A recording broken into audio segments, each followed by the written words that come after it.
All right, here's an article from the InfoWars on slavery.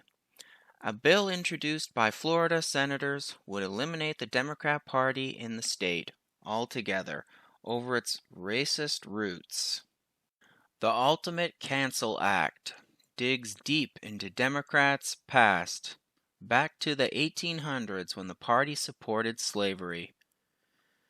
Without specifically mentioning Democrats, the bill says it would immediately cancel the filings of a political party to include its registration and approved status as a political party if the party's platform has previously advocated for or been in support of slavery or involuntary servitude.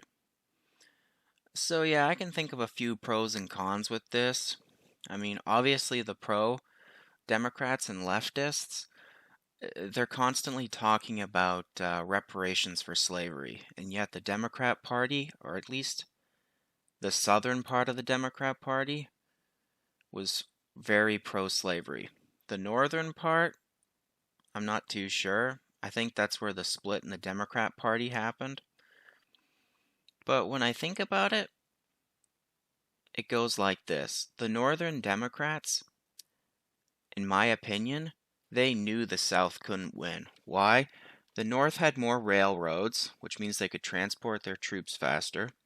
The North had better industry, better manufacturing, and more importantly, if I'm not mistaken, the North had a higher population count than the South. Because again, if I'm not mistaken, the South was more rural.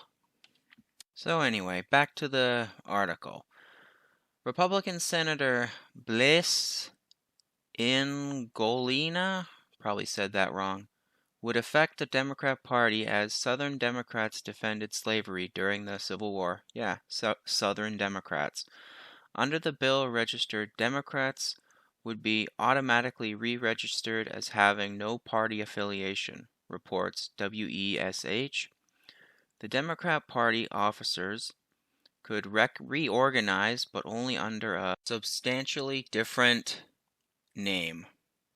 So yeah, this Republican says the Democrats are constantly crying about slave reparations and all that, and yet the Democrats were the party of slavery. Now, in my opinion, people die. I was born in the 1988. I never owned a slave. Why should I have to pay for slavery? Yet the Democrat Party is and was a party back then.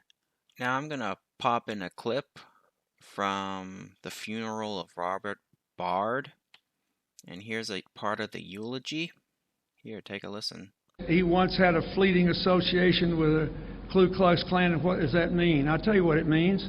He was a country boy from the hills and hollows of West Virginia. He was trying to get elected. And maybe he did something he shouldn't have done, and he spent the rest of his life making it up. And that's what a good person does. Why did I put that clip in there? That's my opinion of politicians. They'll say and do whatever they have to get and stay in power. This Byrd guy, he associated with the KKK to get into politics. Billy Boy even said it himself. It's the same thing with, in my opinion, Northern Democrats. They knew they wouldn't win the Civil War, so they separated from the Southern Democrats because they didn't want to lose their power base. Also, just gonna throw it out there, didn't Hillary say Bard was a mentor? Yeah, it's probably why the politicians like her flip-flop so much. Because this Bard guy, he was pro-Triple K when it was politically expedient, but as soon as it wasn't, he threw them under the bus. So in summary, the major con with this bill, the Democrat Party can just change their name. Simple like that. But white people, the Democrats or their new rebranded party, they'll continue with the whole slave reparations stuff. Alright, that's it for my little ramble. Take care.